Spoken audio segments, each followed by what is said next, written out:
Alright, so let's talk about strategies for the TOEFL writing.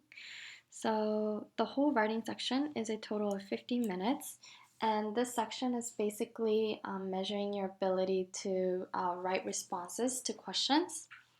So it's basically divided into two tasks. So you have the integrated and independent. So what's different is that in the integrated, you first read a short passage and then listen to a lecture about that explains it further, and then you write a response based on what you read and heard. And then for the independent, um, this is different because you have to state and support an opinion, whether you agree or disagree with that question. And then you just develop ideas and explain your opinion. And this is a minimum of 300 words. So notice the time difference. So the integrated is 20 minutes, whereas the writing you get 30 minutes. So this is how the TOEFL writing section is scored. So it'll be scored from a scale of 1 to 5. You get a score for each section or for each task, and then they'll be combined to a final writing score of 0 to 30. So for the integrated task, this is basically writing just based on what you read and heard in the lectures. So you have to it's important to make a connection between what you read in the passage and the lecture that you listened to. So you want to organize your ideas and then develop them, and then it's expected to have about 150 to 225 words. So let's see how you should actually write this response. So basically for this task, you only need 3 paragraphs. So you don't need an introduction or a conclusion. So you just need, if you follow this format, then you'll probably get high marks. So you just need the first key point that you want to talk about, and then you need examples, and then you need another sentence that connect to the reading. So this is what the pattern that you want to follow for each paragraph. So if we look at the sample response, you can already tell that this has 3 paragraphs, right here, and then right here, and right here. So notice how you have that main point, which is bacteria develop resistance to antibiotics because they evolve weapons against the drugs. So this is the main point, and then the student responds by giving explanations. And then afterwards, you need to connect it to the reading. So this student received high marks for this response because he does this throughout. And then for this task, some strategies are that when you're reading the passage, you should notice keywords and phrases. So you should take note of that. And then when listening to the lecture, focus on the major ideas or ideas that you think are important. And also write down what the connections between the reading and the lecture. So another strategy that you want to be aware of is that you should make sure to answer all parts of the question. So when writing your response, you want to write with your own words and not just copy directly from the reading passage. So that's one thing that you should take note of. And another one is that it's best to write these responses in a very organized manner. So even if your response isn't that good, if you organize it properly and make it look logical, then you'll get higher scores. So one way to do that is to separate the paragraphs by indenting like it did here, or by having a space in between the paragraphs. And then another way that you can make your response look better is that you should use transition words when you're moving on to the next paragraph. So right here, this one doesn't use it, but you can use like finally or next right before you start the next paragraph. So then if you go on to the independent task, so this is your basic 4 to 5 paragraph essay with your introduction, body paragraph, and your conclusion. So you want to have at least 2 to 3 body paragraphs when you're writing this. And the one thing that's different between the first task and this one is that in this one, you have to state and support your own opinion.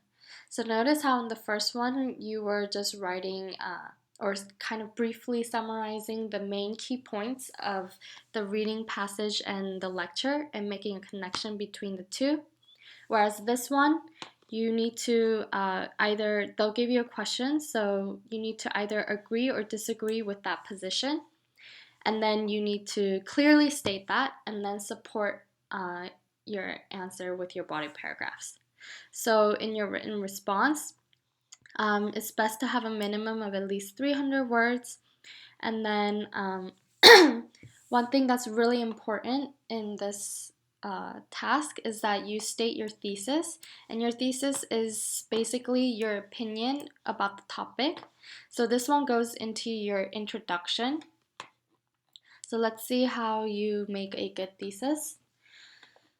So in your introduction paragraph, you want to clearly just state the general topic of your essay first, and then focus on the question. So right after you state the general topic, you can restate the question in your own words, and then you want to have another sentence about your thesis, which is just a sentence about whether you agree or disagree with the question that they ask you.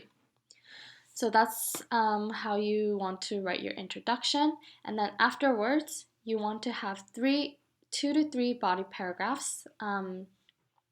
And then to write a good body paragraph, the first sentence can be your topic sentence, where you just state the main idea of your body paragraph. So these would be your explanations about why you agree or disagree with the question.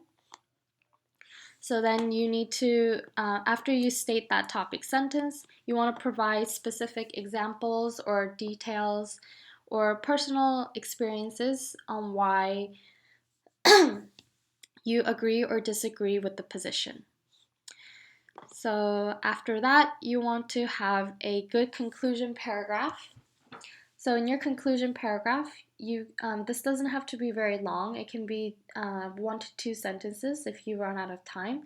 This is where you just want to restate your thesis.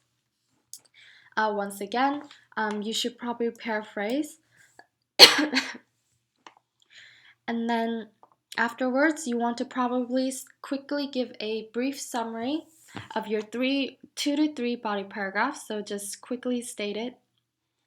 And then you should have a final concluding sentence that wraps up the whole essay. And then this is optional. You can make a prediction or recommendation if you have time. So let's look at a sample response. So the question was, do you agree or disagree with the following statement? So the question was, advertising influences people's behavior in a negative way. So you need to decide whether you agree with this or disagree. And this student right here, he actually says that he agrees with the statement. So this is where the thesis is. So all of this advertising influences people's behavior in a negative way. Notice how clearly and simply he stated this. So this would be your thesis. So right after you give a general summary of the topic, he goes on to give your position right afterwards. So then you want to quickly explain your 3 body paragraphs in one simple sentence like this. So these are the 3 reasons why he believes that advertising influences people's behavior in a negative way. So then these are your 3 body paragraphs. So he elaborates, gives details and examples on why he thinks that it's negative. So this is the first reason, and then this is the second reason, and then this is the third reason. So notice how he uses transition words to make it look organized. And then at the end, he has a conclusion right here. So you can tell that this is not very long. And he just starts out by giving a quick, simple sentence about the summary of this topic, and then how he tells you that there are a lot of bad influences on people's behavior because of advertising. This was his final conclusion. So this is just a good wrap-up statement for your concluding sentence. So then there's many strategies for the independent task. So the first thing you need to remember is that you should write only about the given topic. So if you talk about something else other than what the question asks, then you're automatically going to get a lower score because they think you're talking off topic. So one thing to note for the writing section is that you want to make your answers really simple. Write only about the given topic, and then you want to clearly state your opinion about the topic. This should be done first thing. So in your introduction paragraph, after your first sentence of general topic sentence or introduction sentence, you should go ahead and clearly state your opinion, whether you agree or disagree with the following statement. So then you know that you should use transition words, and then you should show organization and development. And then after you state your opinion about the topic, make sure to back up, give at least 2 to 3 reasons why you think so. So you can do that by providing examples from your personal experiences or just any other examples.